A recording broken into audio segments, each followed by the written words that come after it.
నమస్కారం. టీవీ7 daily market updates కు స్వాగతం. జాజికాయ, జాపత్రి.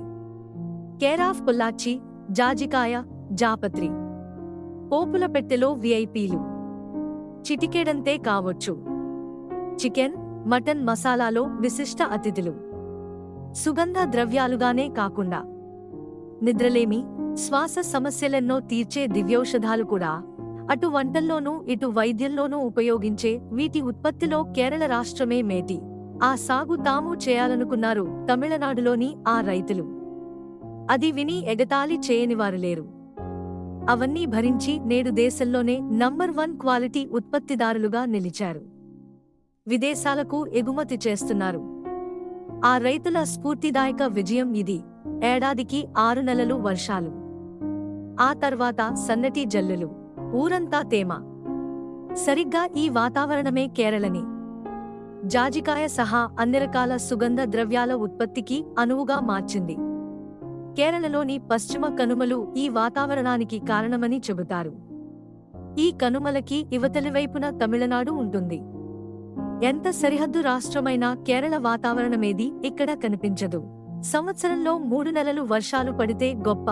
కాబట్టి ఈ రైతులు దక్షిణాదిలోని మిగతా రాష్ట్రాల్లాగే వరి, పసుపులాంటివి వేస్తారు. కొండల దగ్గరున్న ప్రాంతాల్లో కొబ్బరి సాగు చేస్తారు. పొల్లాచి అలాంటి పశ్చిమ కనుమలకి దగ్గరున్న తమిళనాడు ప్రాంతం. ఇక్కడున్న ఓ 50 మంది రైతులు కొబ్బరితో పాటు జాజికాయ సాగు చేయాలనుకున్నారు. 20 ఏళ్ల కిందట ప్రయోగాత్మకంగా వాటిని చేపట్టారు.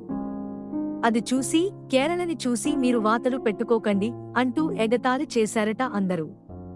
తమ దిగుబడితో మార్కెట్కి వెళితే నాసిరకం వెరైటీ అని మొహానే అనేవారట దళారులు. అతి తక్కువ ధర ఇచ్చి కొనేవారట. అలాంటి రైతుల్లో రంజిత్ తండ్రి కూడా ఒకరు. నాన్న చేస్తున్న ఆ వ్యవసాయం అండతోనే కేంబ్రిడ్జ్ యూనివర్సిటీలో ఎంఫిల్ ముగించాడు రంజిత్. అక్కడే ఓ ఐటీ కంపెనీలో ఉద్యోగి కూడా అయ్యాడు. అలా సాగు సాధక బాధకాలకి దూరంగా ఉన్న రంజిత్ అకస్మాత్తుగా సొంతూరికి రావాల్సి వచ్చింది. తీవ్ర కిడ్నీ సమస్యలకి లోనైన తండ్రికి వైద్యం ఇప్పించాల్సొచ్చింది.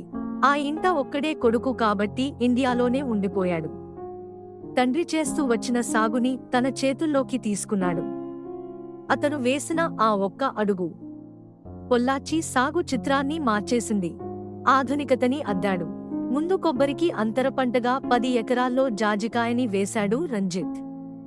దిగుబడి చేతికొచ్చాక ఇతర రైతుల్లాగే అమ్మకానికి పెట్టాడు.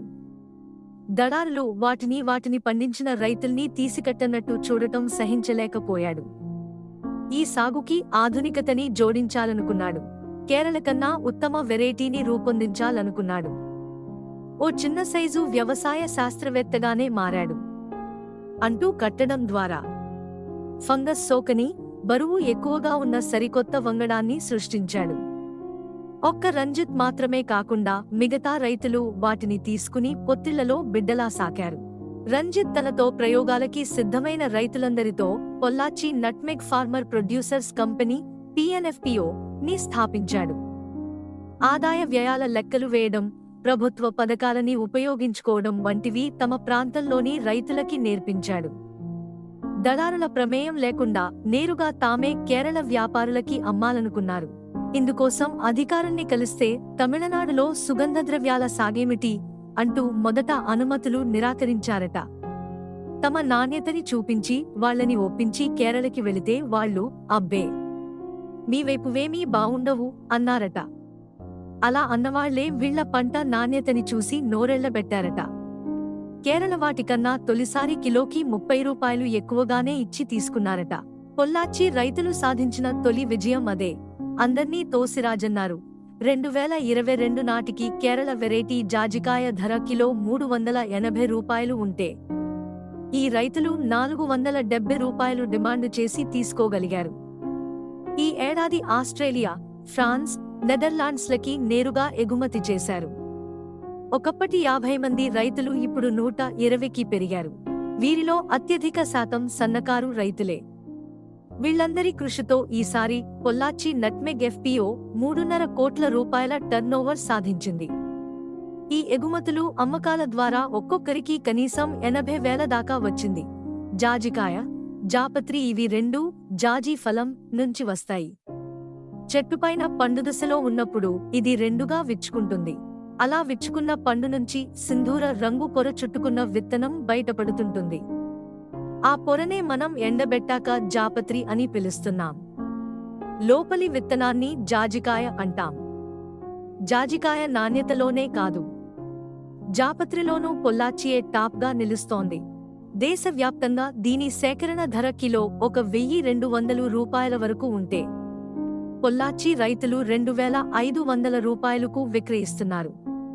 అంతేకాదు, జాపత్రి జాజికాయల్ని తీశాక వృధాగా పడేస్తున్న ఫలంతో స్థానిక మహిళల చేత పచ్చళ్ళు, జామ్లు తయారు చేయించి అమ్ముతున్నారు. అలా స్త్రీలని తమ విజయంలో భాగస్వాముల్ని చేస్తున్నారు. ఇలాంటి మరిన్ని అప్డేట్స్ కోసం వాచ్ చేస్తూనే ఉండండి టీవీ7.